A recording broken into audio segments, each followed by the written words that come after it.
Here we go. I'll call the January 3rd, 2023 Site Plan Review Technical Advisory Committee meeting to order. I'll note that we have a quorum present. And first item of business is the approval of the December 15th minutes. Are there any changes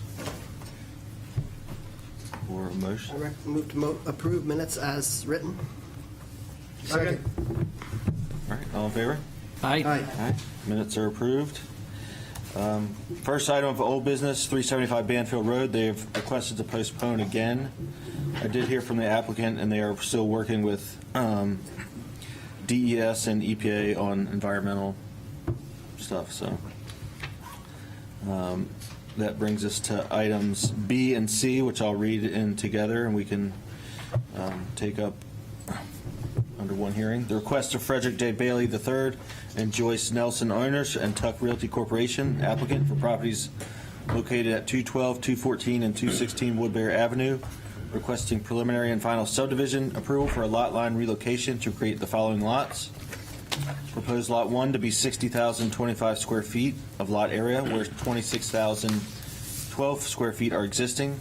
Proposed Lot 2 to be 12,477 square feet of lot area, where 29,571 square feet are existing. And proposed Lot 3 to be 7,917 square feet of lot area, where 24,836 square feet are existing. No changes in street frontage are proposed. Said properties are located on Assessor Map 175, lots 1, 2, and 3, and lie within the General Residence A District. And item C is the request of the same applicants and owners for properties located at 212 Woodbury for site plan approval for the construction of an 8-unit condominium development consisting of 4 single-family living units, 2 two-family structures, 18 parking spaces where 13 are required, and associated stormwater, utility, and site improvements with access to the development from Boyd Street. Said properties are located on Assessor Map 175, Lot 1, and lie within the General Residence A District. Who's here to present? Thank you. Joe Coronati, Jones and Beach Engineers. With me, I have Mike Garapi, working for the applicant.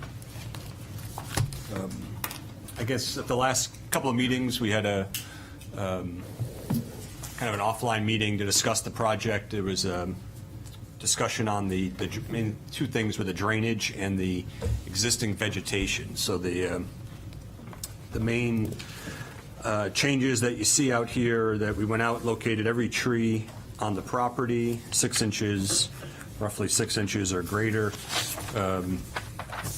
and then added those to the plan set.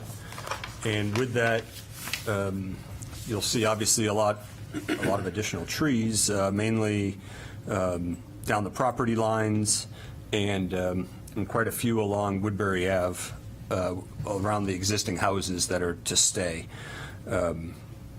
So we added those in the plans, and then we modified the drainage a little bit as well. We had previously talked about that we were trying to infiltrate 100% of the stormwater from this site, but we have which gave us quite a large detention pond, and we had a huge reduction in stormwater, but to have that large detention pond also required us to remove more of the vegetation. So we still have a similar size pond. We pulled it off the northern property line, which is adjacent to the hotel.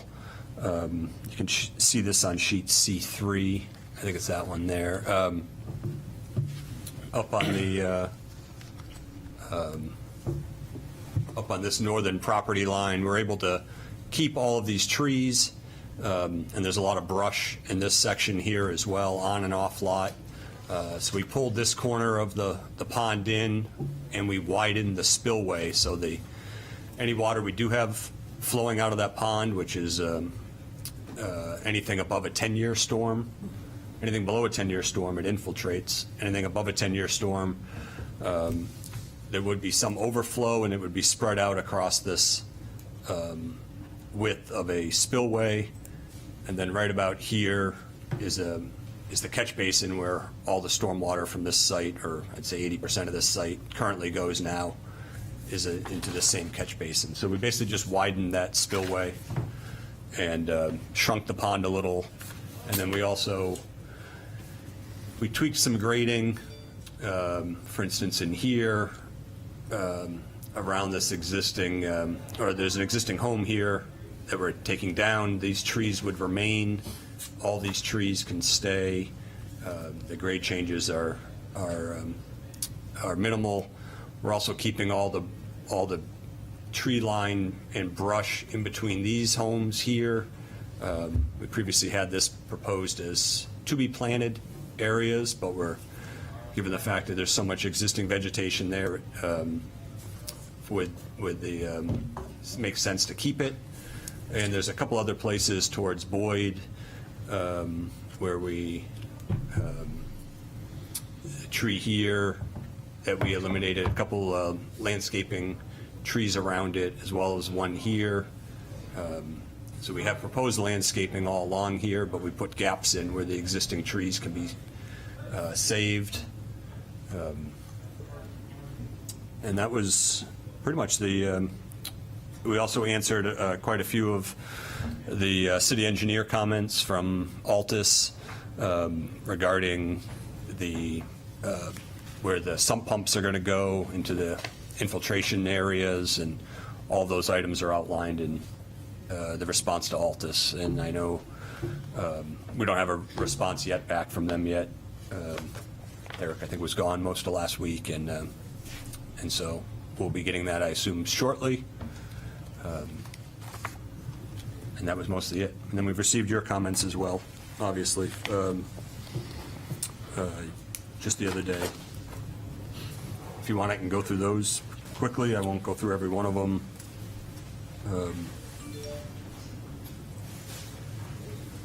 The requirement of a landscape architect, is that a requirement? We've been working with Lise McNaughton for quite a few years. She's not a landscape architect, but she's done quite a few of our plans in this city as well as others for us. Look it up. Was that a standard, was that a requirement in site review? No. Whose comment was that? Mine. No, I don't think it's is it a requirement in site review, Rex? I didn't even look. I just assumed you'd have a landscape architect Yeah, prepare a landscape Would plan. as well. She's a landscape designer, she's just not a licensed architect. Yeah. Then we did submit the green building statement. Well, can I just speak to the landscaping while you're there? Sure. Do you mind if I just put a comment on that? I think that's fine. Yeah. So,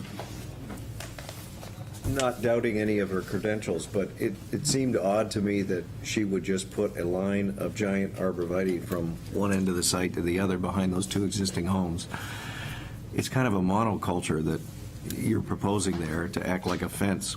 And it would seem to me, and maybe you can go back to her and ask, if you're willing to consider it, that you intersperse in that wall of giant arborvitaes, of which there are 19 of them here, that you consider replacing maybe every fourth or fifth arborvitae, put in an evergreen tree, just to break it up, so it's not just, again, a wall. Is that between the... Along here. It's just, Yeah. right. We can do that for sure. Yeah. Okay.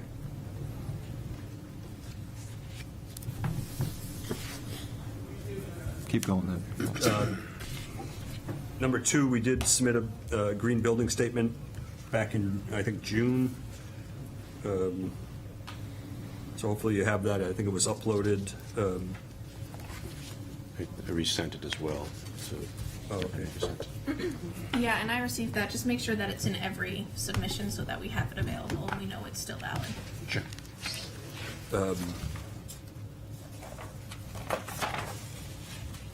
And we'll talk to, there's a mention of a sycamore tree in front of 216 Woodbury. I'm not sure we're getting rid of any of the trees. You've got one in the front here. Oh, for the Yeah, right sidewalk. here. Yeah, I see it now. Yeah, we can go to the tree committee for that. Then, while you're on that plan, I don't think you want to plant a Norway, well, maybe a Norway spruce is fine, down at the entrance. Yeah. That's all right. That's a new tree, right? You're looking at the existing. I'm looking at the demolition, yes. Yeah. Yeah, L1, yeah, that's a Norway spruce. Spruce, yeah. Not a maple. Yep. I think everything else was fairly straightforward. What are you doing during construction to protect these trees before you put the wells in? Are you going to put snow fencing around them at the drip line or something to prevent them from being damaged? Yeah, we have notes. Got a lot of tree well plans here. We have notes about protecting trees with fencing. So I'd do it at the drip line if you could, if it doesn't say that. That snow fence or hurricane fence would be located at the drip line of any trees proposed to be preserved or retained. Yeah, it's note 13 on L1 says that exactly, Okay. with the drip line and all.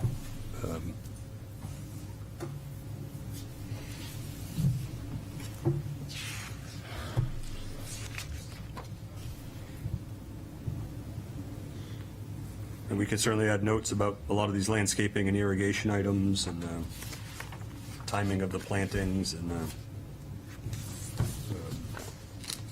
I don't think any of those are problems, as well as the sidewalk and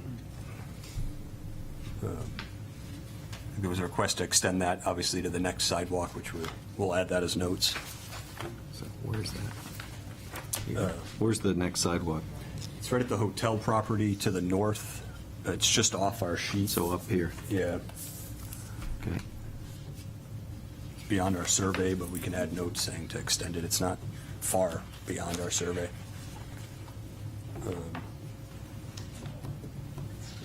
I think it ends on the other side of their drive curb cut entrance. How does someone living here cross Woodbury to get downtown or on Thornton? Is there a crosswalk at Boyd Road that's not shown on the plan? There's one at Dennis Street that's just off the sheet. Okay. And there will likely be one at Thornton Street in the very near future. This Thornton Street's going to be under construction this spring. Presumably that's across from the proposed two-family because of the shape of that driveway? I'm not sure what side of the street Mark is planning, but I think that's the side. And there's one at the manor as well. Oh, there is. Right there, just a little bit further south. Yeah. Although there's no sidewalk to it.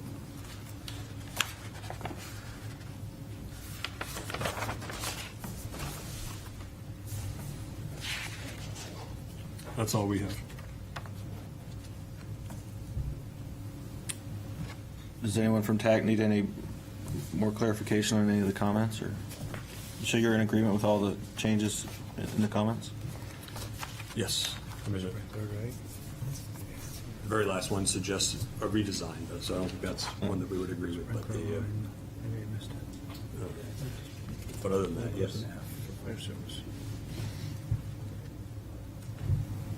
Oh, yeah, all of them, duplex, single family. Yeah. Any questions from TAC members? If not, we'll open the public hearing. Anyone from the public wish to speak to this application? Let me check Zoom.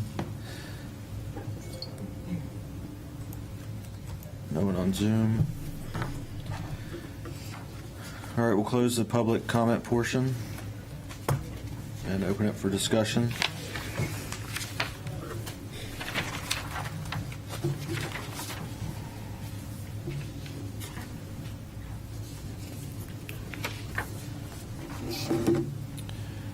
Seems like we're still waiting for Altus to do a review of this latest changes to the drainage.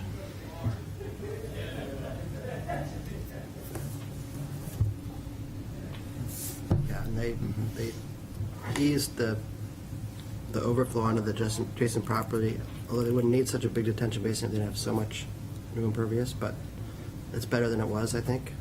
They took that riprap away and made it more of a sheet flow across the whole side there. Would rights be needed to flow across that property for anything larger than a 10-year storm? We've existing flow there now, so we're allowed to maintain Okay. our existing flow paths. We can't increase, certainly, but we're actually incredibly decreasing it also. Okay.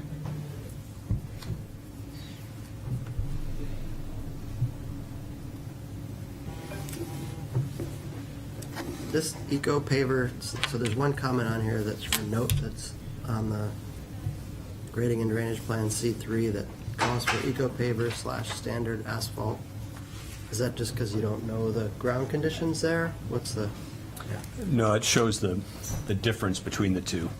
Eco pavers end, and then there's standard asphalt. So you're not doing this driveway here? We are not, no. Does it not make sense to do all 4 of those? No, that one's in two into the water table due to the cut.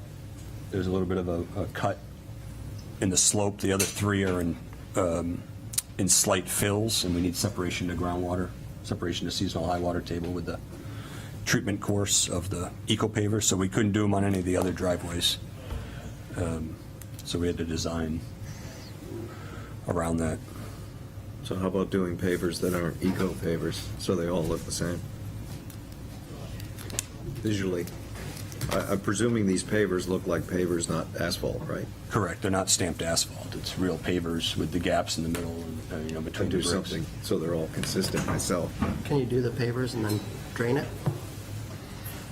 Under drain it? Instead of the, typical bed of stone or whatever you need under permeable pavers, let's do it with those same pavers, but capture the stormwater, or let it run onto the site like it's gonna do now.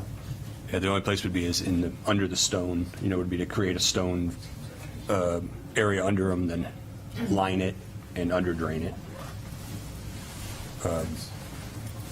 Which we probably could do, especially on that I do fourth think it will stand out. unit. I think next point, I guess. Unit the- 5, I think we could do that because we have a pipe running right through anyways. Yeah, That'd be a good idea. otherwise you drive down that street and that one will stand out pretty dramatically.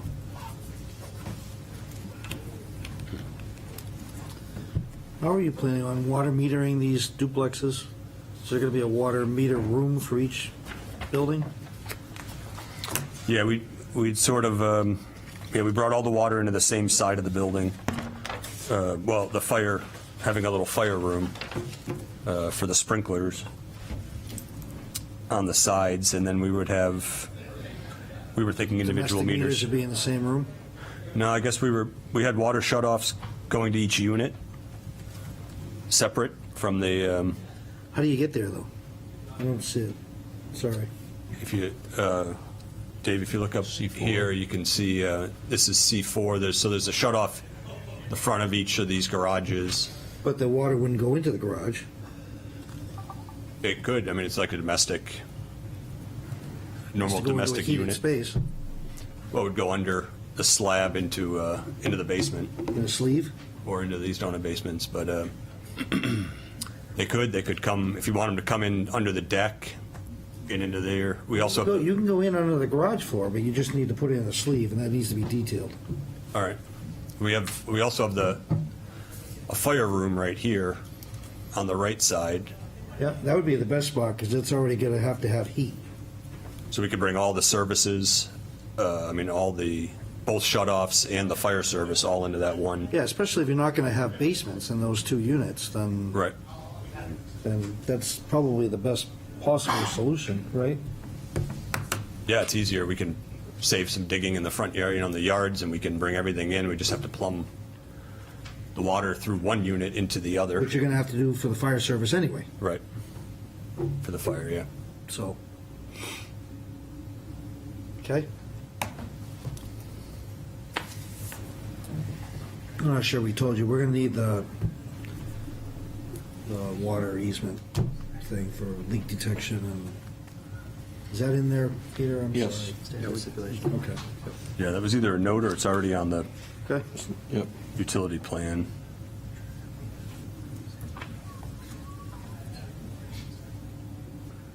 You still like the shutoffs in the pavement area, right? Not in the, Generally speaking, we put them in grass areas. all right. if possible.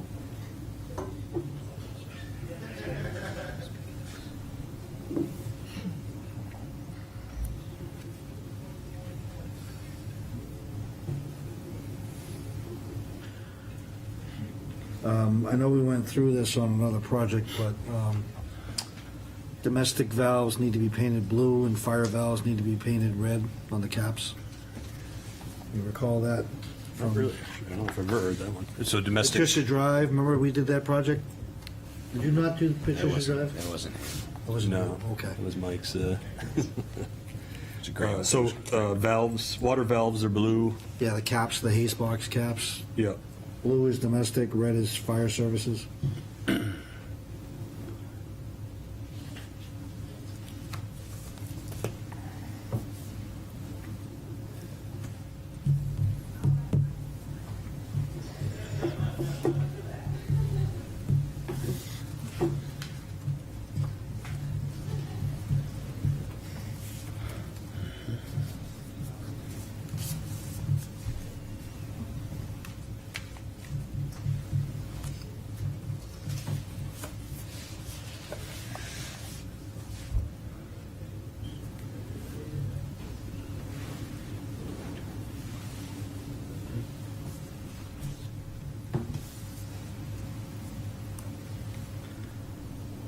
You're gonna review the sewer design when you do the permit? Yeah.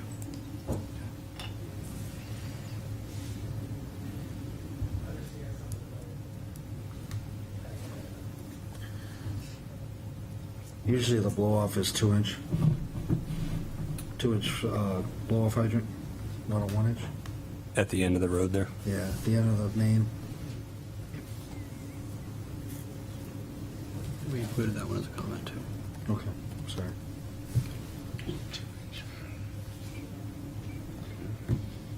Okay, so basically just waiting for Altus and to make sure all the comments that you just got get addressed. Hopefully we can get through this next time. Is that a motion? It's a statement. You want it to be a motion? Yeah. Or I'll make a motion that we postpone it till the next meeting, address all Altus comments and the comments we got tonight. Second. All right, all in favor? Aye. Any opposed? Motion carries. Thanks. Thanks.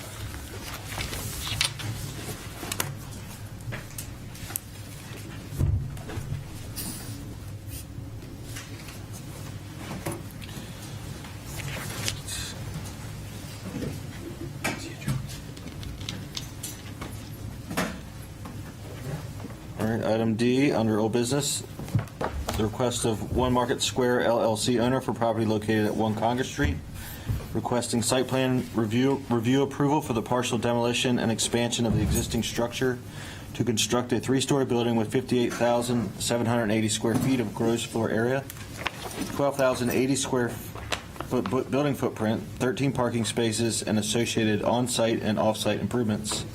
Said property is shown on Assessor Map 117, Lot 14, and lies within the CD4, CD5 downtown overlay and historic districts.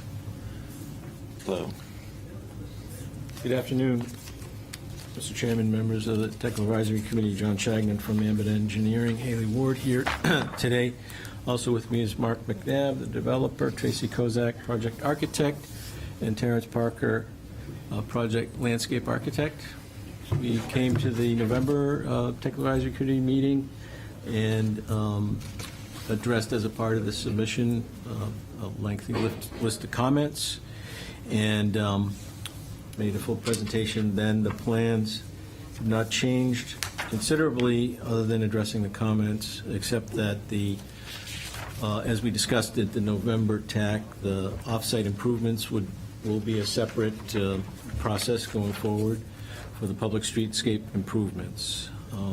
I got a small list of comments, and I can go over those if it Great. pleases Thanks. the committee. The first was that to move the 8-inch valve connection to the water on Ladd Street, so it is not directly over the sewer main, and that is shown on this revised sheet C4.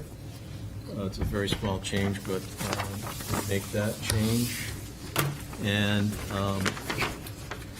show details on connection to 4-inch main on LAD, and so in that same area, and if you want to bring up the C4, I don't know if this points, but,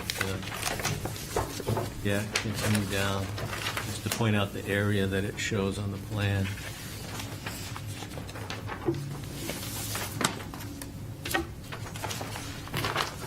Yeah, the notes are right in this portion of the plan.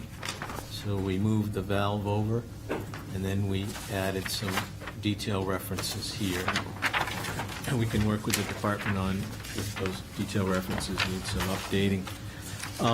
Those are the only two comments. I did want to point out that one of the comments was that we adjust our sewer details to conform to the city sewer details. We didn't have time to thoroughly review, but we did get, thankfully, thanks to the Public Works Department, some standard details. I included that sheet in the set where D6 would be, and we've had the time to review that specific sheet against our previous sewer standards sheet. And there's a few minor changes that we would make to our sewer standard sheets to bring them all in compliance and alignment. So if you have any questions, we'd be glad to answer them. Confidential, right? I got it.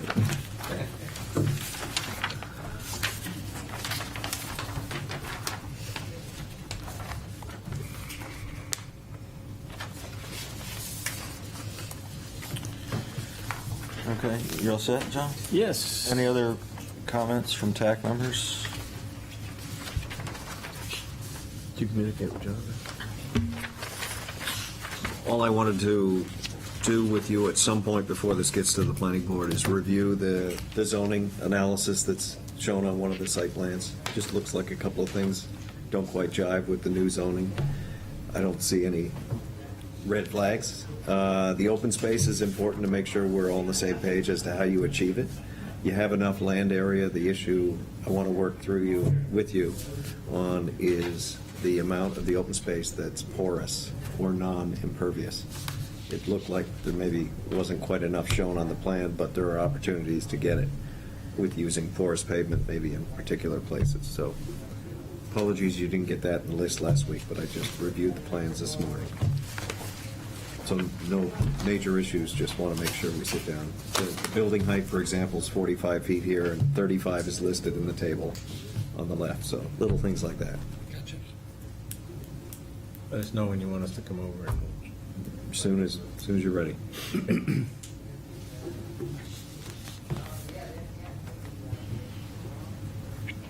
Pat?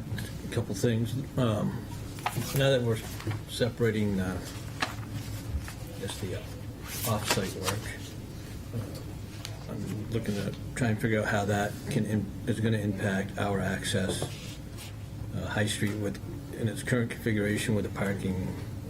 Do we know what the clear width is from the sidewalk to the side of the parking on there? With the car parked there? Yeah. Yeah, it's, I think, 14 or so. I want to see a truck turn template or something that we can get our ladder truck in the corner of Haven and High.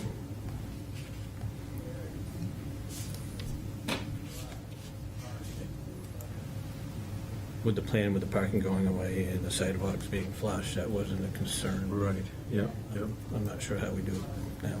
We still plan to do all that. Yeah. Yeah, we're not changing any of that. That's all, and that would all be done before we would get a building permit or be finished. What we're doing, though, is just giving the lengthy time. We've been working all year trying to get consensus, and it's just was recently thrown out that the better way to do it would be to separate it. But in terms of our commitment to the off-site commitments, dropping all the curbs, doing all that, we're still saying we're doing that and paying that. Is there a way to memorialize, just in case that doesn't go through? Yeah, I think that's the way to do it. Yeah, If something doesn't work out as Mark just proposed, then the turning templates and things would need to be re-reviewed, because God forbid we get there. So I mean, I would recommend, because it's, we're planning to do such extensive improvements to High and Lad and Haven to Fleet, I would just recommend that we put that condition on it, that the off-site site improvement plan is mutually approved by the city and us, and then you can layer any other conditions, which would be, in this case, that the curbs go away so that it meets the fire department's needs. But that's all going to be a condition, the off-site one, so just layer it, the other site plan, just layer that Yeah, I on mean, that we one. could do the condition instead of being specific about certain items like curbs going away, just that it meets access requirements for fire department. Perfect. I think that's the best way to do it, because there was so much confusion, like when do you go to the city council for what they need to approve? What does staff need to approve? What does the planning board need to approve? Should the public be weighed into it, the abutters? And that's when the latest recommendation was, let's give us all the breathing room and just put that in a separate conditional plan for all that. But that allows us to proceed forward, because there's significant investment in all that. So for us to kind of just be in la-la land is hard. So, Yep, no, understood. As long as there's some condition that we will have our access, happy. perfect.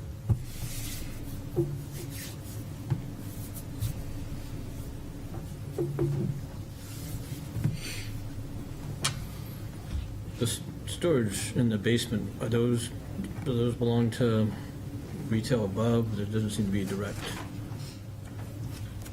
They would be, connection. which storage, where are we? I think they're in the parking, behind the parking. I'm going to look at what you're referencing.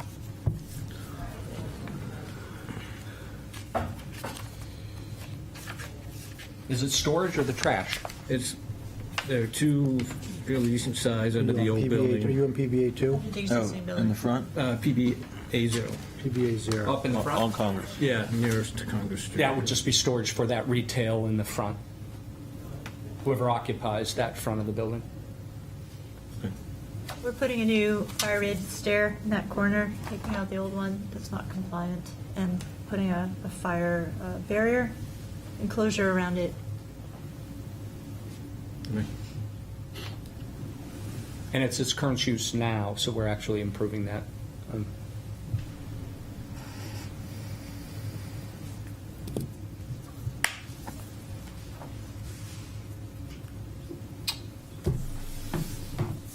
Appreciate the effort on the alternate streetlight poles. I'm still hopeful that we can possibly get some building-mounted lighting on the two older buildings that you're renovating in lieu of those poles, because I just can't approve those because they're just too. And I understand that there's a whole design process that's still going to happen with the streetscape, but I'm going to hold back on approval of that pole system. Absolutely agree with you. We are committed to doing the catenary lights, and I think that when we can point to Brick Market and show people how successful they are, we're hopeful that the city, who has to approve that, will approve that. I'm looking specifically at the sconce lighting on the new building, and wondering, obviously those probably aren't appropriate on the two older-looking buildings, but maybe you could pick something that maybe would be appropriate, that would serve the same function. Sure. That would be great. I would like to have no streetlights at all I agree. on that whole side if we can avoid it. Right on board on that. We'll pick something out for that, for sure. Yeah, I don't want to get lost that, we're committing to do substantial improvements in High and Lad and Haven Court. I'm sure it'll be $3 million anyhow, and I'm not setting a price limit on it. So we want to be very intentional in that process, and we wanted to include everything we've been talking about and wherever that journey takes us.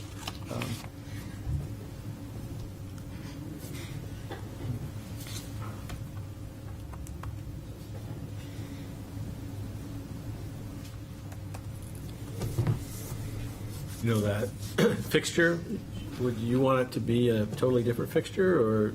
Yeah, I think it should be completely different. Yeah, because that's, Something appropriate, but completely Right, different. right. Something that doesn't look like a, the Portsmouth light is more of a 10-foot tall I understand. street mounted Yeah. kind of thing, yeah. Gotcha.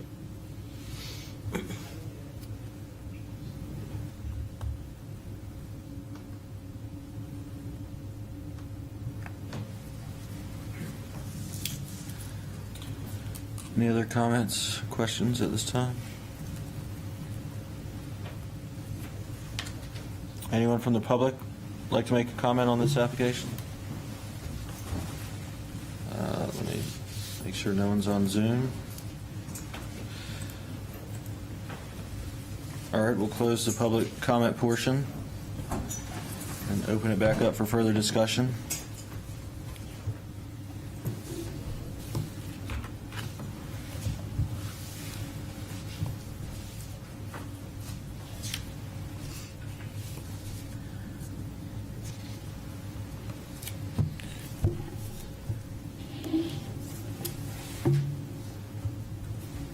I don't think we have anything left to go over on this, right? I then move, do we recommend approval? Second.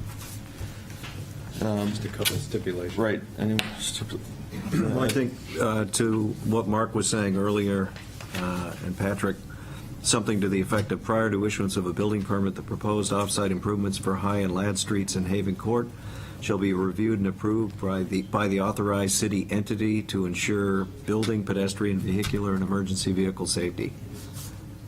Something like that.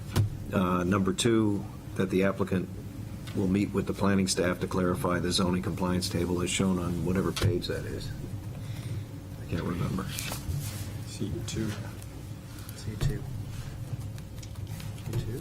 And 3, the light fixture Yeah. will be, What's that going to be? C3, sorry. C3. And the light fixture?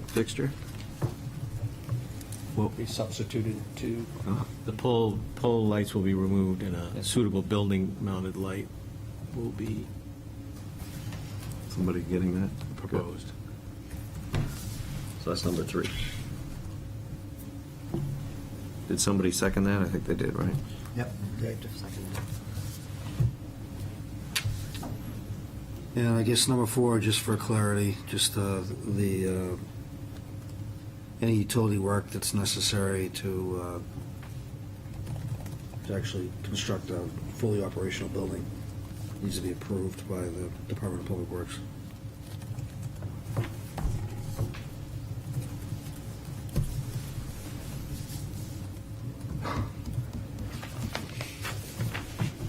All right, anything else? Is that, just to be clear, that's, That's a catch-all. That's what. yeah, I'm just trying to, that's what I thought it was. after the planning board, but before the Yeah, building that's permit that's right. kind of thing? Sort of, yes. Yeah. We understand. That's just in case. Okay, we got it. Right. We're good, sorry. That's the case may be. All right, we have a motion and a second with 4 stipulations. Yep. Conditions. Any other discussion? All in favor? Aye. Any opposed? Motion carries. Thank you very much. Thank you. Thank you. Happy New Year. All right, on to new business. And I'll read items A and B together.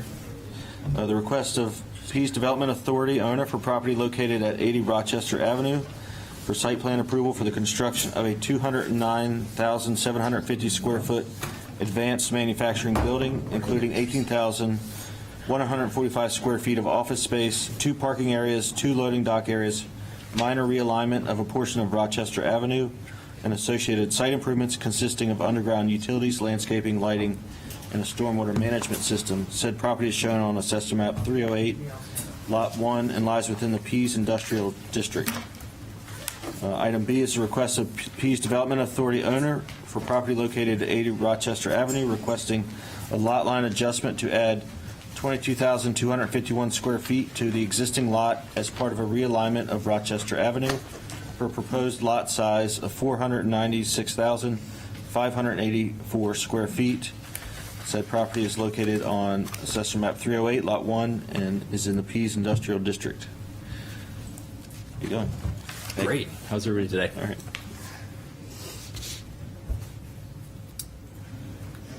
Thank you. Good afternoon. I'm Patrick Crimmins with Ty and Bond. Just a quick intros for the team. Sitting beside me here is Neil Hansen from Ty and Bond, the project manager. To his right is John Stebbins, representing the development team. There's 2 other members of the development team behind them, Evan Tormey and Joe Gohegan. And also behind me is Mike Mates with the PDA. Thanks. So, proposed project that Peter read in there is this 209,000 square foot plus advanced manufacturing facility. The existing site is currently vacant. There's some old remnants of former parking lots and drive aisles on the site. The former buildings had been previously demolished by the PDA a number of years ago. The proposed site plan, so there's kind of two separate loading and parking areas. On the north end of the site, we're showing the 99 space parking lot and then truck loading bays.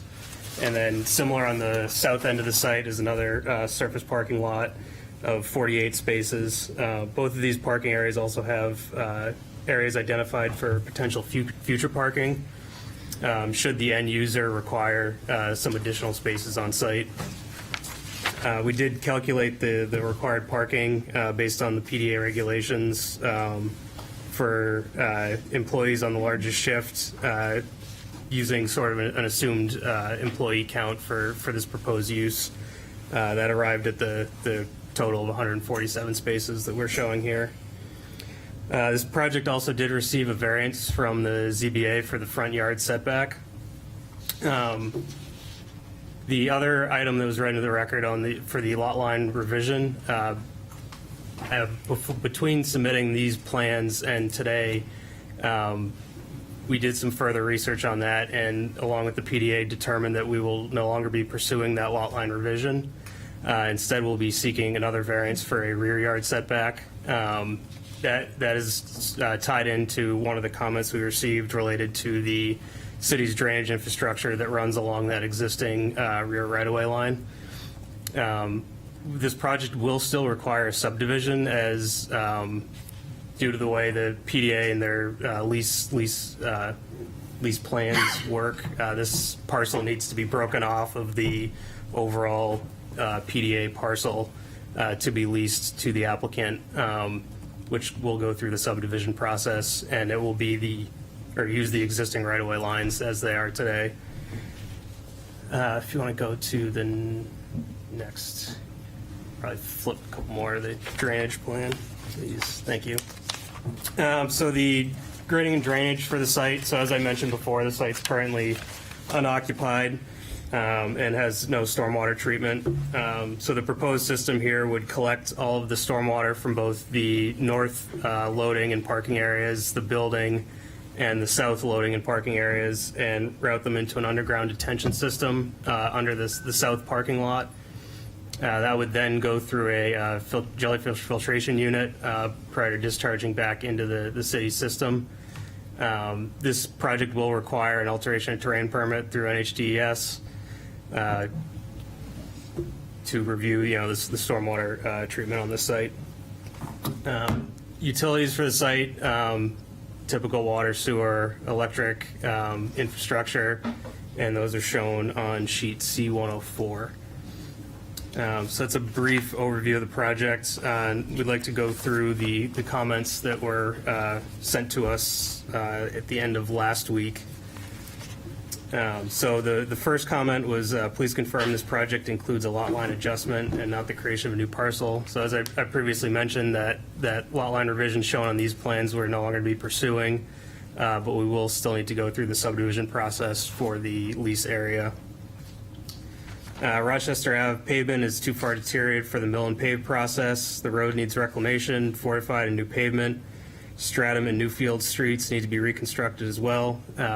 We acknowledge that. We can update the plans to show those two changes.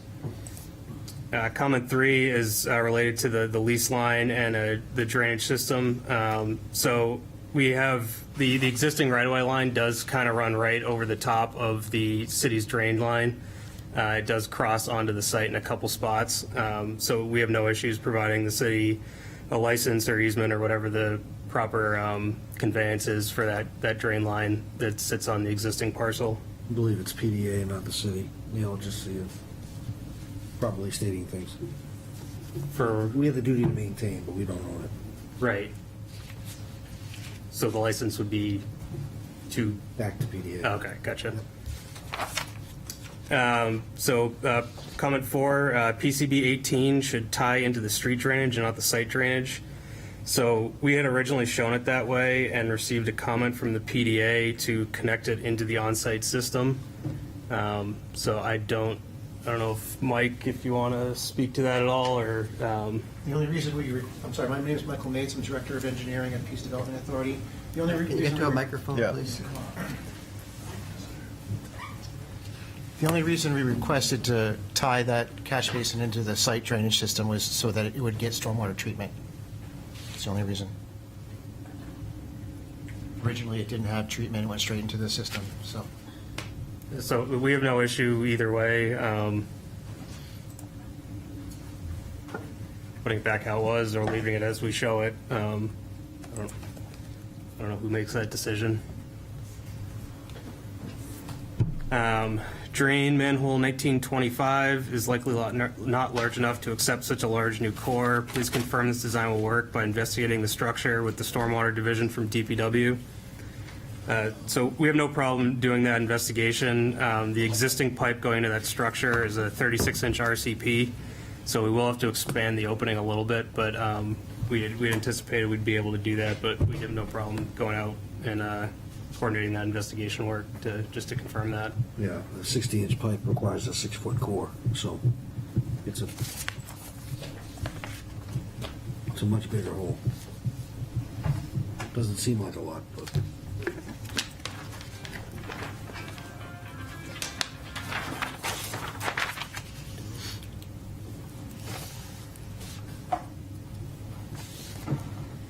Okay, well, we can look into that more. Proposed sidewalk should be at least 5.5 feet wide, preferably 6 feet wide. Assuming PDA has no objections to that, we can make that revision. The 5-foot sidewalk width is what we've typically done out at the PDA on other projects out there. And the sidewalk was added at the request of the PDA. Along with the 2 crosswalks on New Hampshire Ave as part of the preliminary process, which those come up in a couple of the further comments as well. Third-party review of stormwater design. Is location of pretreatment outlet structure after detention basin appropriate, and is treatment prior to detention basin more appropriate? So as I mentioned previously, we do need an alteration terrain permit for this project, so the stormwater will be reviewed by the state. Obviously, the city is within their means to request an additional third-party review, but we feel that the NHDS review would serve that purpose. The jellyfish treatment post-detention is the same configuration we've used on multiple other projects within the city. Most recently, the Lonza parking expansion project has the same configuration, along with a number of others. Because you're just detaining underground, you're not infiltrating. Correct. That's the difference. There's no infiltration at Lonza or Portsmouth Hospital. Or here. Or here, correct. If you're infiltrating, you should be clean before you infiltrate. But you're not, so you're okay. Well, we have pretreatment upstream of this as well. There's pretreatment upstream of the detention, detained, no infiltration. And then per the prior approvals through DS, when we do the post-detention treatment, we use the water quality flow to size the treatment unit as opposed to the 1-inch storm. State sizes of domestic and fire services, we can work with the project architect to get those sizes added to the plans. Provide fire flow or flow tests to the existing water main. Those can be completed. Has the city done any testing recently out there? We wouldn't give you the results if we had. Okay. We require you to get your own results. Okay. 10, provide vehicle speed data for New Hampshire Ave to confirm adequacy of sight lines at driveways and to determine need for additional safety measures at the proposed crosswalks. So, as I'd mentioned, we had added those crosswalks at the request of the PDA. That ties the site into their existing pedestrian infrastructure that's on the opposite side of New Hampshire. As far as site distances go, New Hampshire Ave is a very long, straight road, and the site is situated right near the middle of that long, straight stretch, which is about a mile in length. So we don't anticipate any issues with sight distances at the driveways for vehicles or pedestrians. Additionally, the traffic study is being peer-reviewed at the request of the PDA. And is that currently being reviewed? Yes. Yeah, so that's already being reviewed by a third party, which is comment 12. Yeah, speeds are important out there because, just as you mentioned, it's a long straightaway. Yeah. And then similarly with 11 pedestrian counts, vehicle turning movement counts at intersections of New Hampshire Ave with Newfields and Stratham to document the need for the crosswalks. Again, the crosswalks were added at the request of the PDA, and this is already under review by VHB. So I'm not sure when we'll get those comments, but I'm sure they may have similar concerns that we can address at that time. So those were the comments we received prior to the meeting, and if there's any other comments or questions, be happy to take them. One question about the building layout. It looks like there's more room, if you're looking at it to the right, looking at the long way, it looks like there's more room to the end of the site that way. Just wondering why you couldn't push things down that, give yourself a little bit more room in your truck turning areas. So my understanding of the building design is it has to do with the bay spacing between the columns, and if we added one way or the other, I don't think the geometry works with the parking layout. I know we looked at a number of configurations prior to kind of landing on this one. And we do have turning templates that show the trucks coming in and out of the site and being able to turn around. Mm-hmm. It just seems like if you took the whole thing and just shifted it, a little bit. There's a potential for additional parking needs by the end user, so we wanted to keep that area available for additional parking.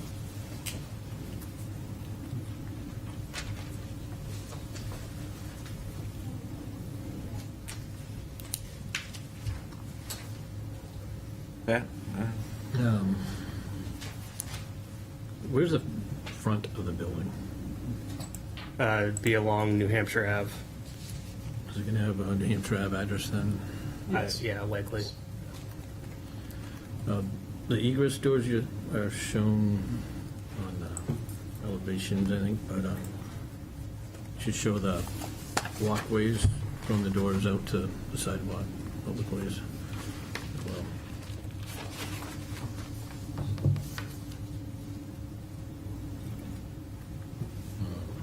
I don't think we need the truck turn template for the parking lot, for the fire truck. Okay. Just, probably just take it out because if we were to have it, we would need the parking spaces in there, and I don't think it would work, but we don't really need to get the truck in there. We have access on both streets on the long sides of the building, so we're good.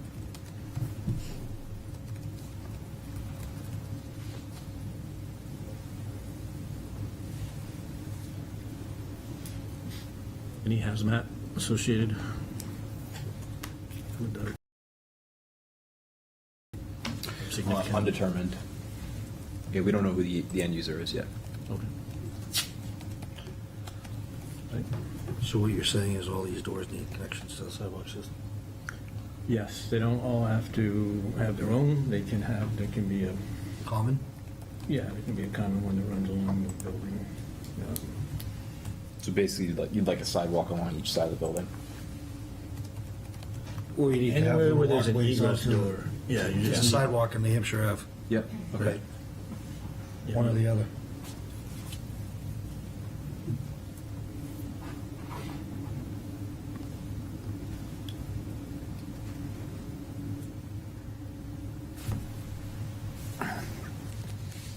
Any other comments?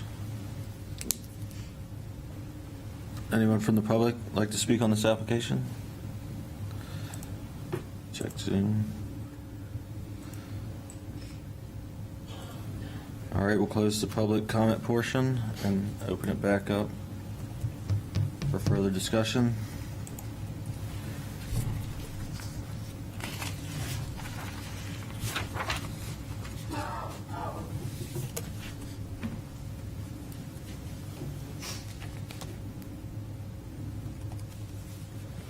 Should catch basin 18 remain as designed then, running through the on-site stormwater treatment? Makes the applicant forever responsible for the PDA's stormwater. Right. It's a PDA request, though. Yeah. We send all our catch basins out.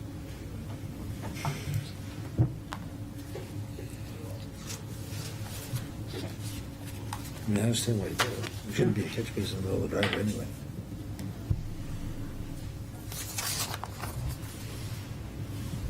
So should it be eliminated then? It's dead middle of the driveway. Not sure what it's going to catch. You know, did you look at the, I have never looked at Rochester Street, and is that catch basin even necessary? Because it's in the middle of the driveway. It's a Yeah. horrible spot for a catch basin. So is the other one in the other driveway. The other one ended up there. I believe the other one's replacing an existing catch basin. So can you take a look at that for the next submission and just see if you can get rid of those catch basins, and or if they should move to the corners of the driveway where they're more appropriate? Yeah. And I guess I don't have a problem with them tying into the city. Just a little background information on what we're trying to do there. Yeah. I'm not sure who's familiar and who isn't, but we recently had a settlement with the Conservation Law Foundation over certain items on the trade port. And one of our agreements was that we were going to reduce impervious coverage on the trade port by 5 acres.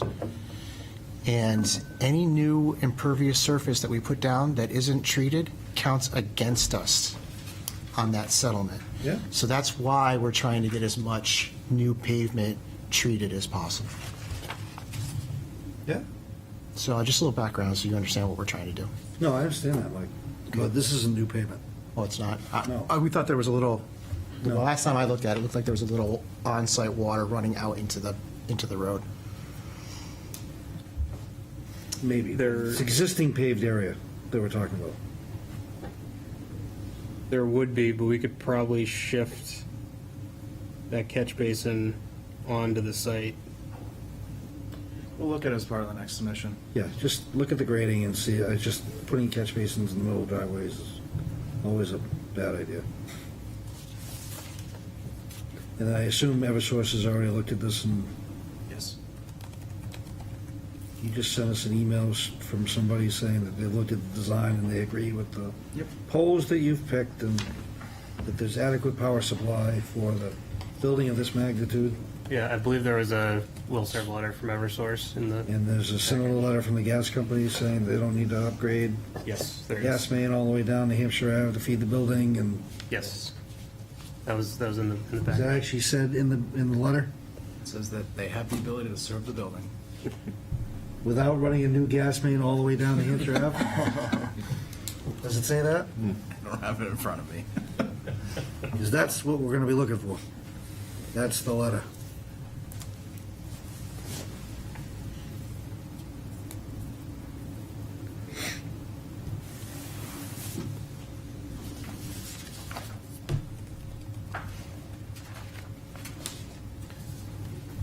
Are you okay not requiring a third party for traffic, or? I think they said they're having one done. Right, so. That'd be good. My only, Maybe they could just coordinate with you at the HP. yes, that would be good. Okay.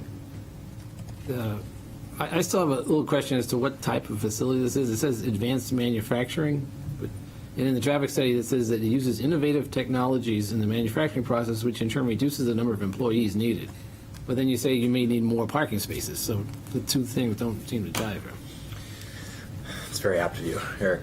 We don't know who the user is yet. We've been marketing it to advanced manufacturing companies, and what advanced manufacturing is it's the mechanized manufacturing, not necessarily the hand assembling widgets, right? And so the users that we have talked to have required similar parking needs to PDA's requirements. We haven't signed any of them yet, and we just wanted to leave our options open if someone needed, a larger, a heavier office use. Maybe the office component is, rather than 5,000 square feet, 10 or 15,000, they would need more office employees. So. Okay. Just something to consider when they're looking at the trip generation and the traffic study, too. Yeah. Okay. City stormwater rules don't apply to PDA, correct, Peter? No, they have their own. They have their own stormwater rules. So the whole advanced stormwater section of the ordinance that we have now doesn't apply to this building? Doesn't apply to them, no. Okay. No, they have their own. But in our rules, we require filtration or infiltration, in this case, filtration with the jellyfish filters, what they're providing.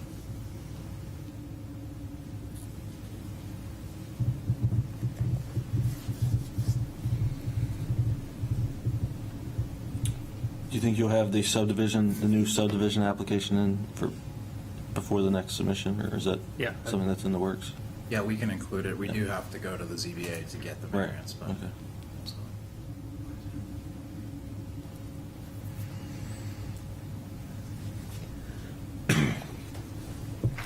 All right. Anyone? Motion to continue? Yeah. Sure. All in favor? Aye. All right. Thank you. Thank you. Thank you all. Thank you. Thanks for coming. No problem. Mark. John. Yeah. Nick. Nice to meet you. I don't know that we've ever met. No, I don't think so. Yeah, really nice to meet you. Oh, Oh, thank you. Thank you. Very well I liked. should have guessed coming to PDA. I like you too. Yeah. Yeah. So. No, you left us in a great place. We miss him a lot. Good. So Well, I'm glad you left you in a good place. I'm sure you're doing the same. So, nice to meet you, Nick. yeah, likewise. All right.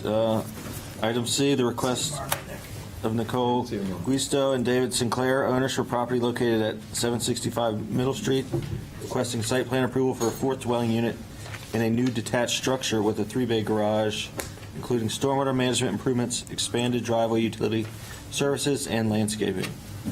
Said property is located on Assessor Map 148, Lot 37, and lies within the General Residence A and Historic Districts. Oh, Good we afternoon. let you back across the border. It was a long wait. Not easy to get back into the States from Canada.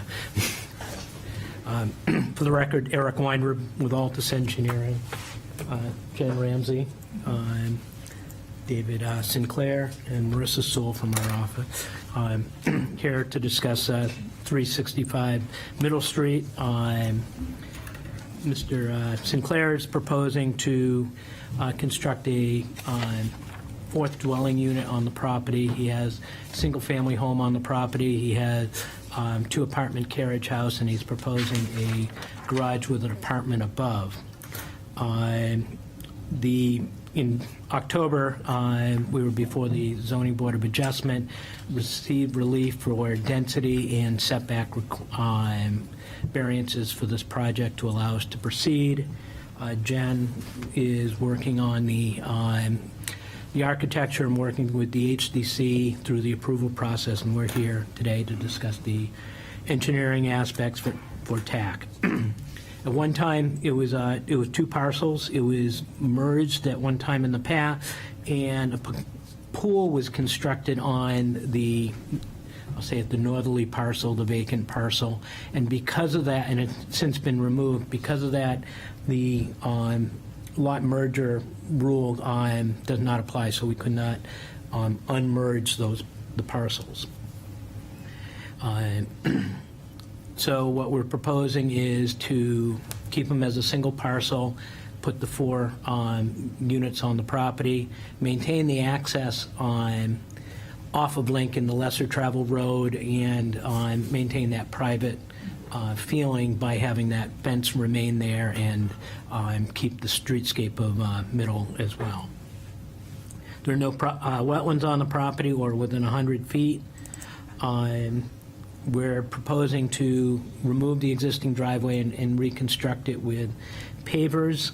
And I'm going to jump ahead. It was a battle I lost during the design phase where I said that the city's going to want us to have pavement up to the property line, and the design team said, no, we want to have pavers up to the street. And I said, okay, we'll put that on the plan, and we'll see where it goes.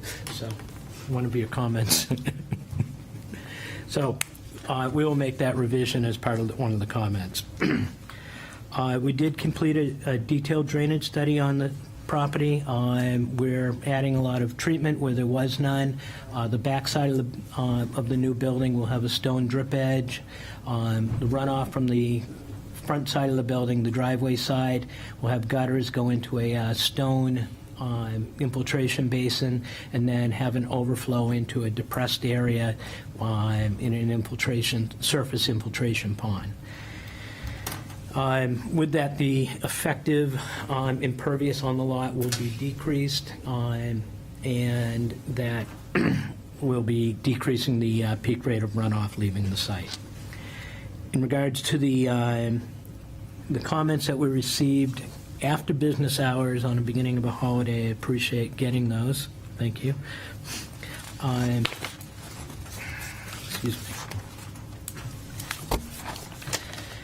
That the proposed garage and deck and garage and residence is 2,200 square feet of surface area.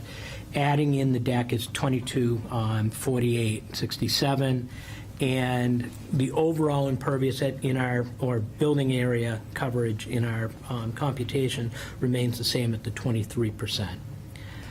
The green building statement indicates that there will be a reduction of site impervious, and that was a typographical error. It's actually, the impervious slightly goes up, but it's the effective impervious, the untreated surface areas.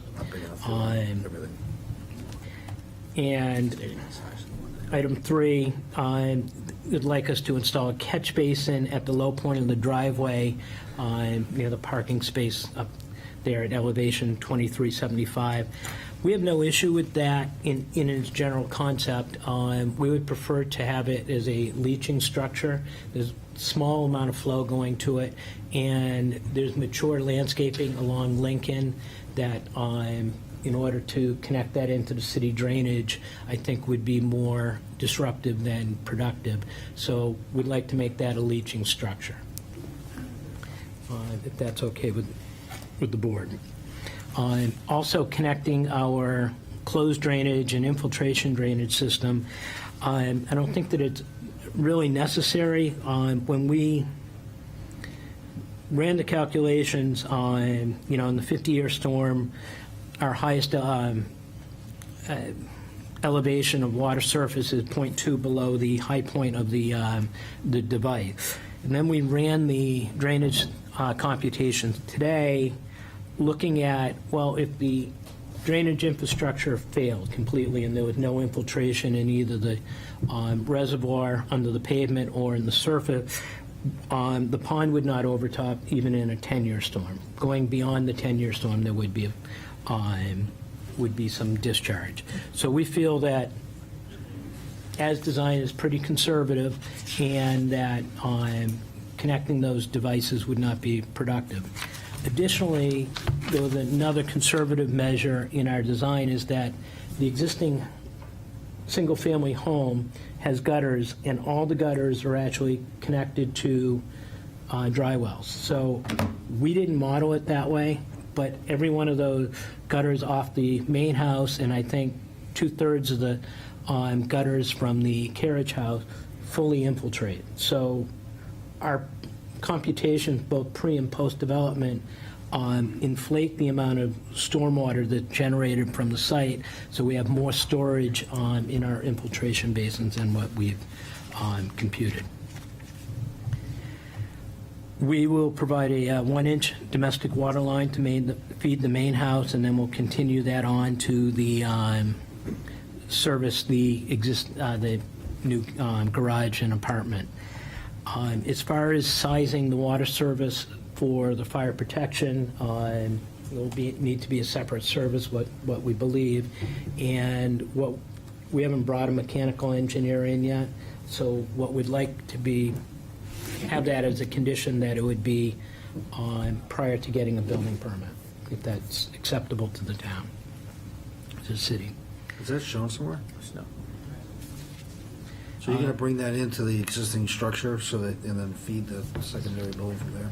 What was that, Dave?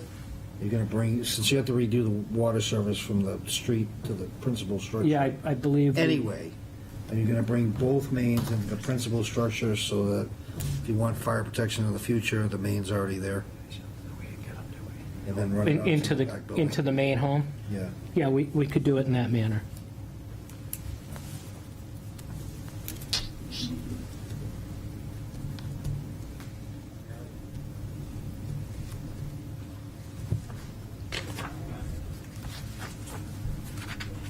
Okay. So, just for clarification, are you asking the line will be shown, but the size of it would be? Would should be determined later, yes.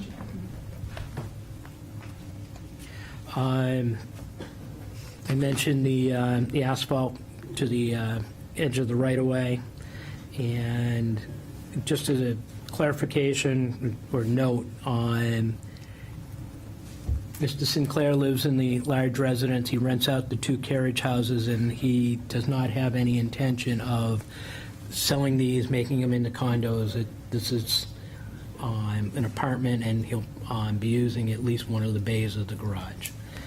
I think I'm out of words. Do you have any questions of Jen or David at this time? I didn't see anything about the comments about filling in the second driveway off of Lincoln. What was that? Oh, yeah. Second Closing driveway the off other of curb. Lincoln. It was in my I Yeah, guess it last didn't time. get put in. Closing the other curb. Oh, yeah. Yeah. Did we, I think, I don't think it's shown, it's noted, this wasn't level, yeah, not there. yeah, This is Yeah. what's that. it's on It does say you'll remove it and replace. Sorry, never mind. Good, thank you. Okay. Yep.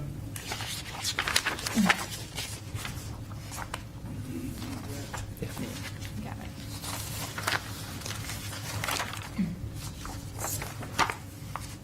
So what are you doing with the textured surface coming up to the back of the sidewalk? You suggested to your client, if I heard you right, that we're not going to allow what you designed. Right. And that's in fact maybe in the comments I haven't read, which I think you said, correct? So Yes, so it'd be traditional pavement from Lincoln from to the the front of the property line. sidewalk, well, the sidewalk Back of the appears to be sidewalk. coterminous to Yeah. the back of the sidewalks on the lot line. Yeah. More or less. Okay, so is it impossible to have a cobblestone apron? Why? Because it's not ADA acceptable. ADA acceptable, who's walking on it? Well, the crossing of the sidewalk. You have to cross the driveway. if No, the no, sidewalk's- hang on. ACA sidewalk, which is your property, would be textured. Sidewalk would be concrete, ADA compliant. From the front of the sidewalk to the curb line, I mean, I've seen that cobbled all over the place, maybe not here, but No, everybody. not here. You don't see Why it not? here. What's the problem with Because we that? don't allow it. Why? Well, A, it's maintenance in the right of way, which we can't afford. At least we couldn't afford back in the day. But certainly, we don't allow the apron to be anything other than asphalt. Yeah, especially where it crosses the sidewalk system. Yeah, wouldn't be crossing the sidewalk It system, would be. and not what I'm just saying. It wouldn't. The sidewalk would cross the driveway. Okay, I just wanted to understand the city's position. Anything they because- want on their yeah, own property. Yeah. It's still America. Because I think you had the right You don't need idea. approvals. And Right. Cobblestone aprons. Almost America. Are awesome. Yeah, I get it. So do I.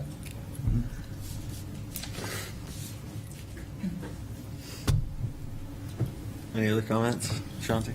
So are there a set of stairs from the second floor down into the garage, or is that separate? It's all external, isn't it? They're Or is external.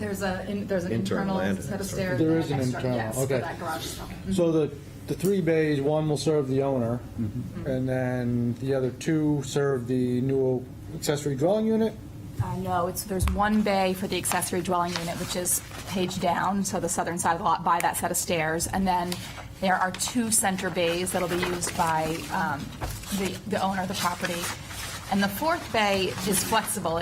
You can get a car in it should we need to, but I think we're calling it a garden room on the plans, which has access to their yard, which will be where their garden gets moved to. So the single entrance to the second floor excluding the garage, would be the exterior set of stairs that went up. So just to be clear, it's not an ADU. It's a fourth unit in the property. So it's not an ADU.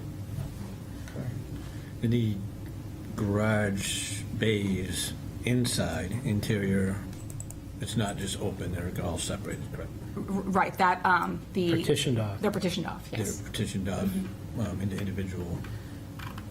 Yes, yeah. So the residence has its own separate, Yeah. two separate, and then the third And that room. saves you from also having to do carbon monoxide detection and ventilation, so it's key to have that. Mhm, yes. And in one of those bays, there's an interior set of stairs that leads down into. Yes, exactly. So, and that would essentially make that part of that unit. Right. That's correct. All right. Do you know if it's, the suppression system was going to be NFPA 13D or 13, have you gotten that far? We haven't. We typically develop that when we're doing permit drawings, which would be our next step after approvals, and either ourselves or the general contractor would bring in the engineer to develop the suppression drawings. So. And that's what you're waiting for as far as determining the Exactly, yes. size of it? Mhm.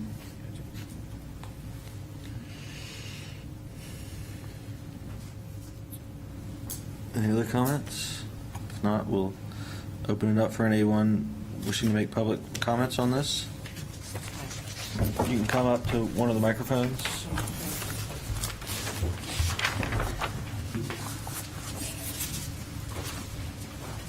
So, my name is Nicole Bodo, and I'm here on behalf of 729, 733 Middle Street, which is, if you look at the map, it's north at the top. That's an old duplex home that was built in 1820 originally as a duplex. And so, I mean, in terms of water runoff, I just wanted to point out that our building has terrible problems with flooding. We always have. So I can't imagine that this won't exacerbate that issue. But I think actually the larger issue that I need to point out is that I believe there is another variance needed for this application, namely a variance from section 10.814 of the Portsmouth City Ordinance, which is the provision governing accessory dwelling units. So, Ma'am, so this is not considered an ADU, it's a fourth dwelling unit. well, the application for the initial application for the variance called this, it was a variance from the requirement of having just one principal dwelling on the property. But the building is described as a new detached garage with dwelling unit above. So a garage is an accessory use, and there is a dwelling above it. And so, I mean, you can call this a principal dwelling, but that doesn't change the substance of what it actually is. So Nicole? Yes. I'm Nick from the planning department. Yes, I remember. Okay. We met at the HDC. You did.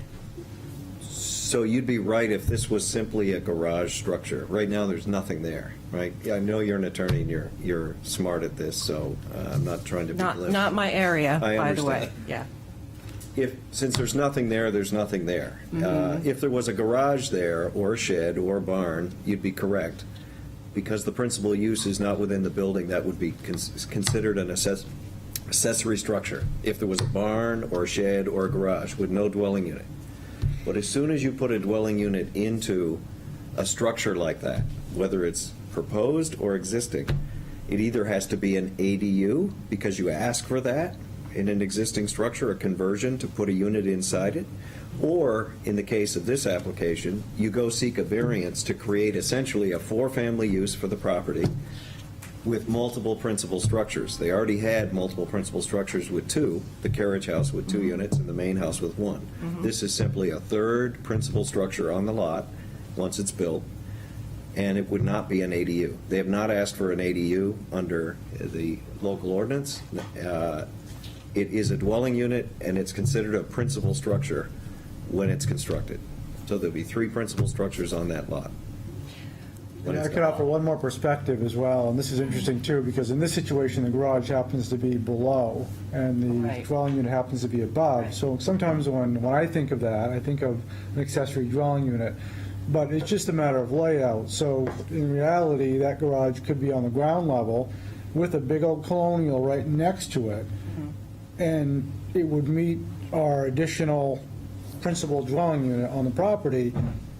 So technically, what is it? Is it a garage with a dwelling unit, or is it just a single-family home with an attached garage? So that's what this is. It's a single-family home. Exactly. Well, With an except- attached garage, but the yeah. garage happens to be... 90% of the structures built as single-family homes in the United States since the 1950s have garages on the ground floor. Yeah.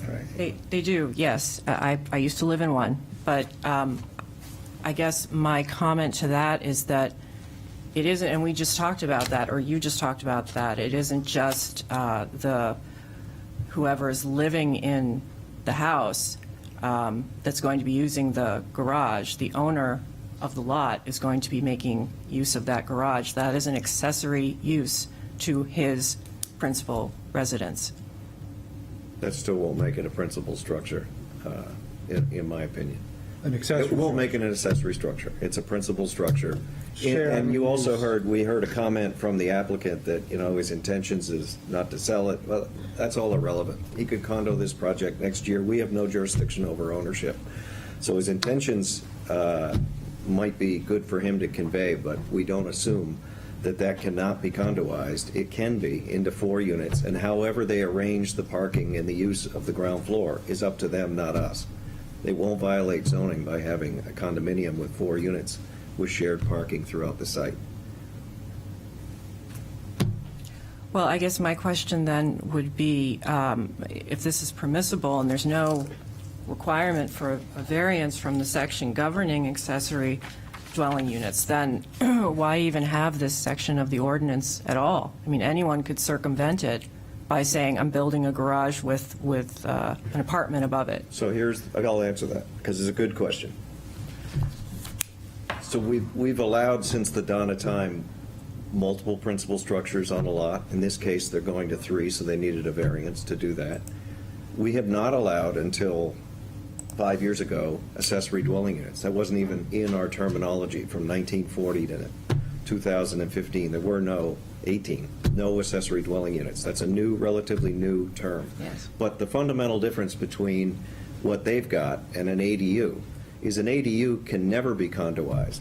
And a property owner that seeks out an ADU has to live in one of the 2 units on the property, either the principal structure with the big unit or the ADU.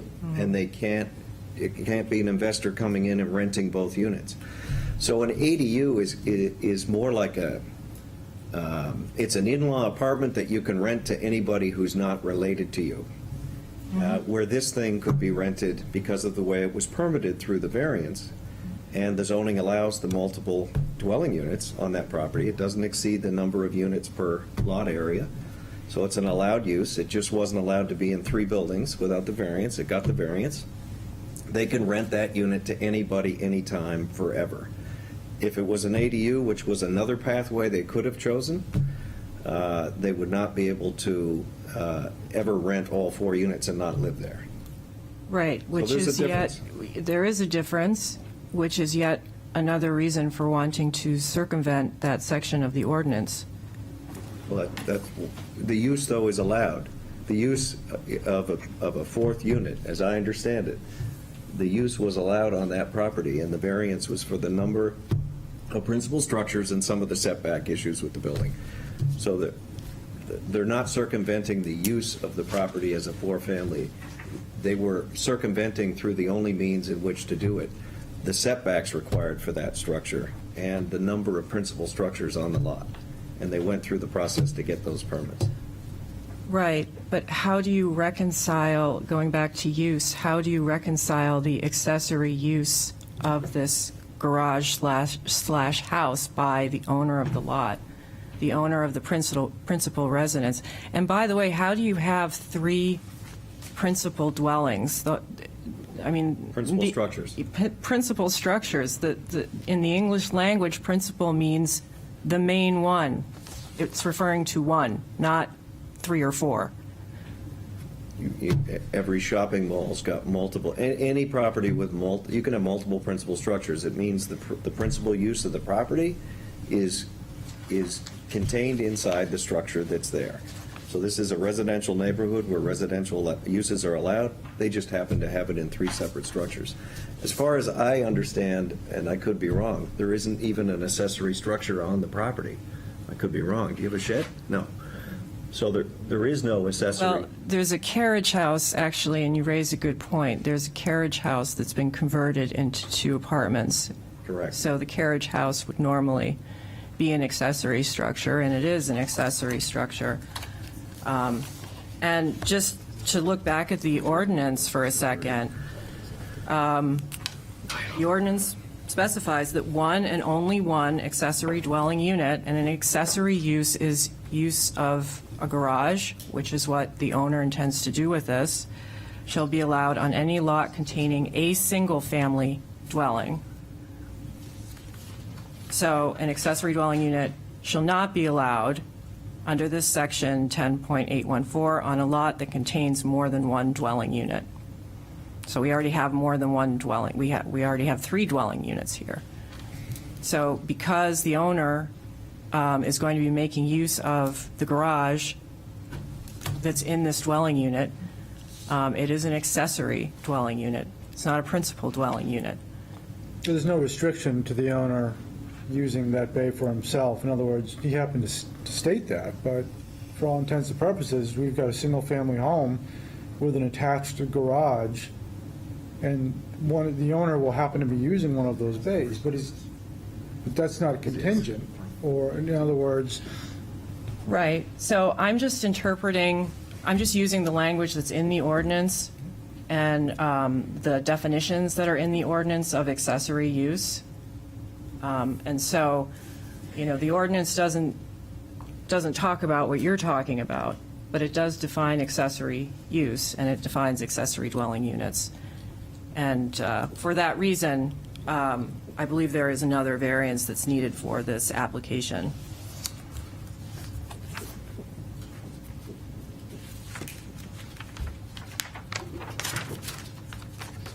Anything else? That's all I have to say. Thank you. Any other comments from anyone in the public? Let me check on Zoom.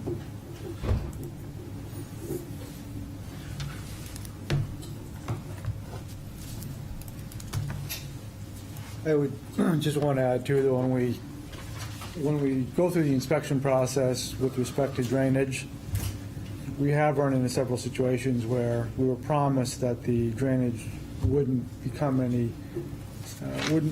additional or any problematic to the abutter, and it did. And it was a nightmare to try to get it straightened out, still working with several projects. So it would be nice to come up with a mechanism that guarantees that the drainage is not, worse for the abutter than before the project began, but it's hard to set that baseline, is what I was told as well. So, in other words, how do we know if it's worse or, the same? It's based on what the abutter tells us. You got to rely. If one believes there's a drainage concern that needs to be studied, I would imagine we answer that question by asking the applicant's design engineer to document existing conditions and certify in some manner that, in his or her opinion, it is not exacerbating an existing condition. And we go, as long as it isn't Eric, we're going to go with that report as being valid. Sorry. So that's Glad Marissa prepared this. So that's presently a situation we have at hand, right? We have someone alleging that there's drainage issues already, and we don't want that condition exacerbated. So, What I can say is we did prepare a detailed drainage study. It's in the application. I stamped it. And if you look at the general contours across the lot, looking at on EX1, you can see up near the house, near Middle Street, it's elevation 28, and the contours run across the property down towards 24 and to the easterly abutter. So, and there is a little ridge that is a 25-26 that does flow in that direction now. And so the natural flow of the water across the property is not towards the northerly abutting property. So that the drainage that we've heard is a problem on the site, on her site, is not coming from our site.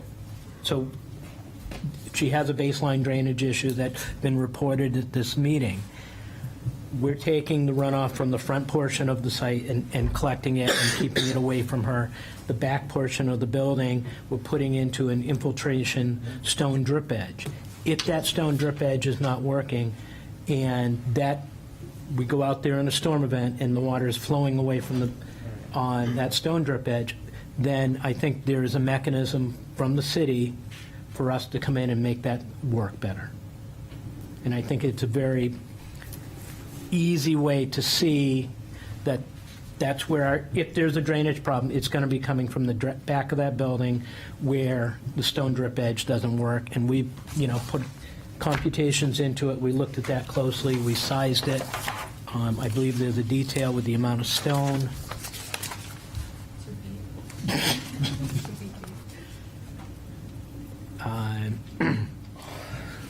Whatever it may be. But yes. So I got a comment on the stormwater as well, D2, sorry. if you're done, when you're done. What was that, Peter? Are you done? I'm out of words, yeah. So, the site review regs, section 7.6.1, say that there has to be, it says in your maintenance requirements on the, I guess it's bio detention area. It says that at least once annually, a system should be inspected for drawdown time. If fire detention does not drain within 72 hours of rainfall event, a qualified professional should assess the condition. There's a lot of shoulds, but there's no identification of who and how they're going to, I mean, the how is there, but not the who. So you need to specify in here that they shall inspect it and who that person shall be and what happens if they don't, because that's in our site review regs that you do that. So we need that added. I mean, that can, I don't know what done historically on, non-commercial, I'll call it non-commercial. But it's going site. through site review, so it's got to comply with that. But this does trigger, obviously, site review, so we can make it that it's a design professional, whether it's just a certified professional erosion sediment control, or it's a PE. We're fine with either. As long as you identify it and show how it's going to happen. Yeah. So we can follow up, because with our new stormwater regs, we have to follow up on these in the future, and we're going to have to do more and more of that. So all that information has to be with the approval.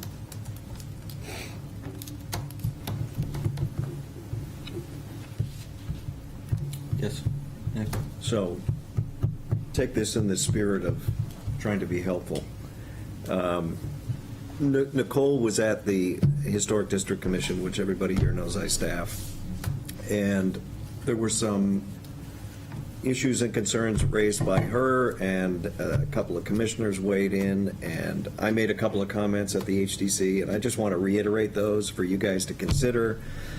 And Nicole didn't bring this up today, but I think they're relevant to the site plan review regulations in respect to the screening between property owners.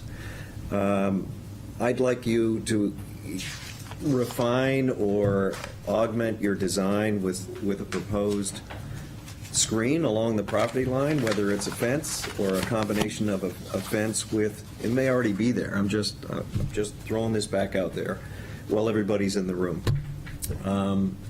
And or landscaping with that fence. And in particular, I brought up the issue at the HDC, and I'm only saying that because everybody wasn't at the HDC meeting who's in the room. But it seemed to me worthwhile to look at reducing the size of the deck somewhat that sticks out of the front of the carriage house, the side of the carriage house, depending on how you're looking at it, along the north side. Maybe recessing it a little bit off the outside building wall. I don't think a whole lot. Panelizing the two, the railing along the property line so it's more opaque, more privacy for you on whoever's in that unit in the carriage house and the abutter. I think it's also pretty deep. It looks like it's at least 10 feet projecting out of the carriage house. 8's probably enough in my mind, but that's just food for thought. And I think you should look at doing something like a pergola on that to allow landscaping to provide even, or lattice, or a combination thereof. So when the people are on that deck looking into either Nicole or her neighbor's property right next door, there's the ability to, again, filter out and provide mutually beneficial privacy between the outdoor user on your deck and whoever's living next door.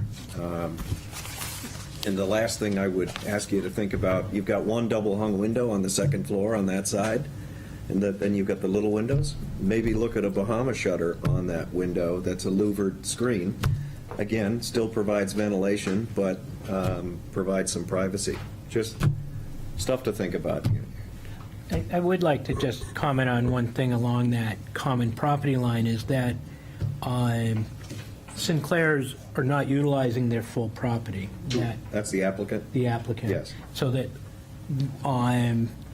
that's one of the things that we've been respectful with the design, is we haven't pushed on, the design and the landscaping and all the grading up to the property line. We kept what I'll call is the fence line as our limits of work, so that we haven't encroached into more of our land, taking away what is perceived the abutter's property. And in order for us to provide more landscaping, we may need to do that.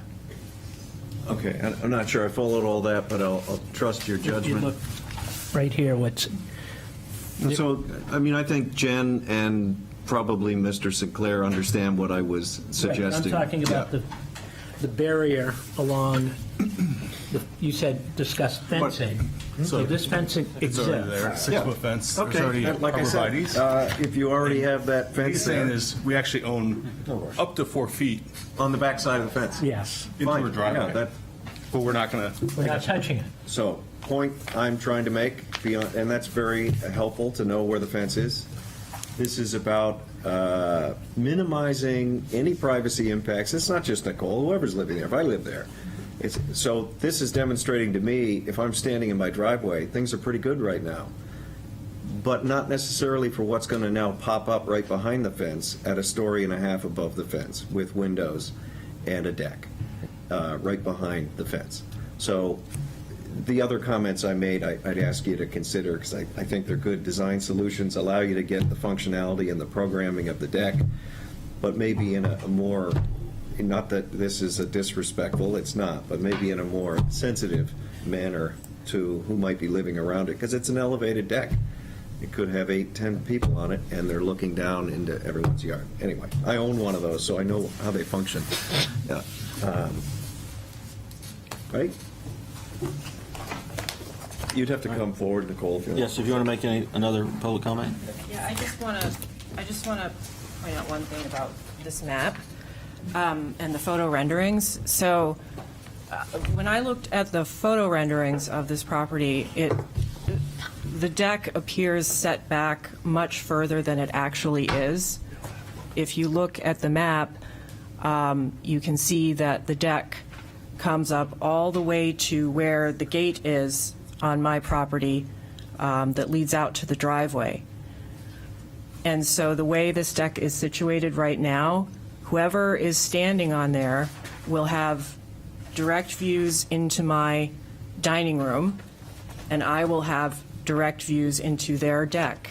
There will be no other place to look other than the deck and what's beneath it. We don't have those photo renderings for this audience, so we had seen it at the HDC, so I know what she's talking about, but we don't have them here. So, point well taken. I think that's all we can do with that at this time. Yes, and I agree with you that it is, that the privacy of whoever is living in this residence is also important. I mean, I will be looking into their windows just as much as they will be looking into mine. So that's all I have to say on that. Thank you. Any other public comments? All right, we'll close that portion and open it up for discussion.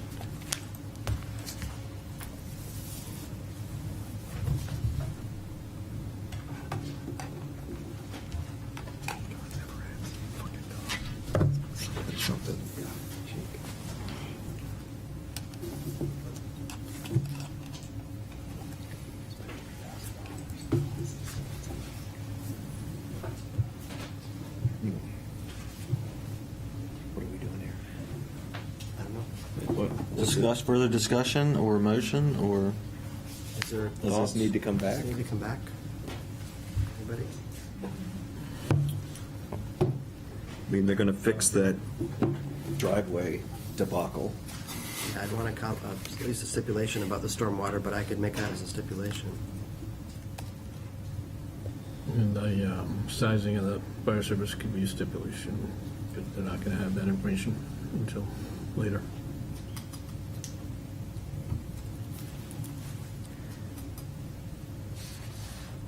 so what would you want sizing? Because they're not going to do that until after, so That could be with a building permit, I would think. prior to a building permit? Yeah, I would think so.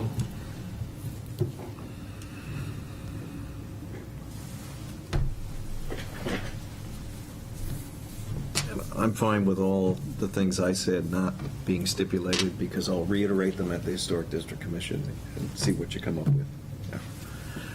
And I'd want to stipulate that they identify who's going to do the maintenance on the stormwater system, and to make that information available for review by the city on an annual basis.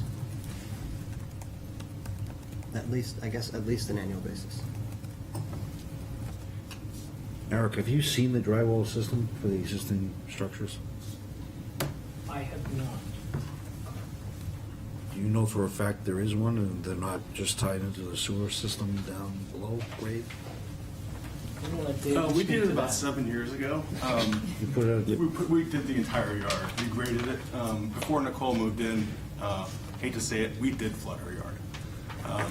It helped flood her yard. And then we did the landscaping because of the situation where the pool was. 20 years ago, they made mounds and redirected water, but we made it better 7 years ago, and that's when we did the dry wells. where are the drywalls? It's on all four corners of the main house, Okay, and then also there's one in the carriage house. very good. Thank you, sir. And they go into a 6 by 6 foot, 4 feet deep pit of gravel. Understood. Thank you.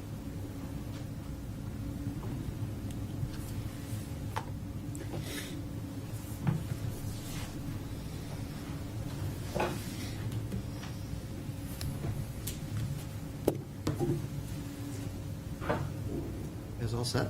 I think I'll make a motion to approve with this. You got those three stipulations? I have two. What was the third? I have provide sizing of fire service line for review and approval prior to building permit, and then identify who's going to do the maintenance of the stormwater system. That first stipulation should include the domestic water line as well. That needs to be sized as well. I think it It's should. 4 residences here. It might be bigger than 1 inch. And the plan should show where it is for planning board approval and sizing for building. We'll show where it is. And the stormwater one is identify who will do the maintenance and provide annual report upon request.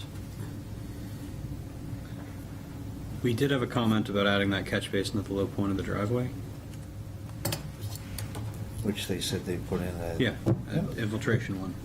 We're committed to the leaching catch basin, but not in the Okay, yeah. Yep.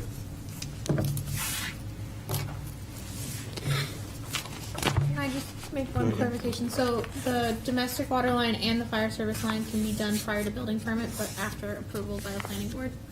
They should be shown, but they can be sized prior to building permit. Okay. Yep. Sized and approved by DPW?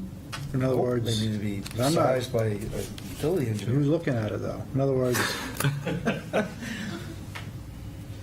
typically, you would be the one that would be looking at, no, okay.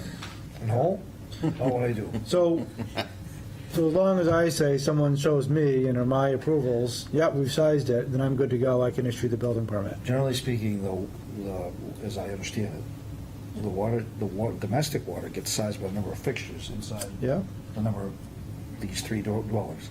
And the fire protection has to be sized by the fire protection. Yeah, number of fixtures, and then, and, you're tying in from the street, or they're tying in from the street. They already have I guess they already have their primary line coming in from the No, street. it's not big enough. Okay. I'm talking about, Yeah. So the Okay. existing line is not big enough. So whoever their engineer is will determine count up all the fixtures and then determine the size. Yes. Yeah. Okay. Exactly. In accordance with the plumbing code, I assume. Right. So, yeah. All right. Yep. So do either the fire department or public works need to review anything? Well, no, you won't, you'll be just, Just a utility engineer needs to sign off on it. Yeah, well, I mean, we'll review it eventually, but it'll be well It's after. part of that. the building permit. Yeah, this sprinkler permit. They just need to show the lines before they go to the planning board. I mean, Okay. it's in their interest to get it right, so they don't have to dig it up and do it again, so. I'm Right? sure that they will do it, right? Yes.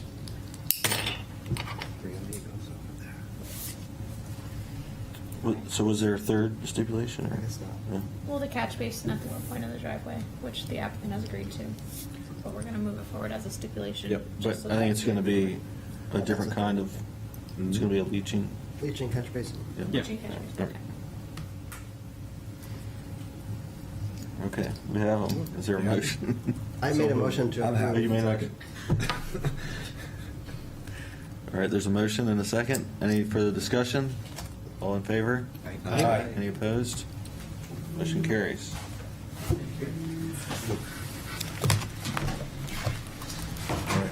All right, is there another motion? Motion to adjourn? So move. All right, Aye. adjourned.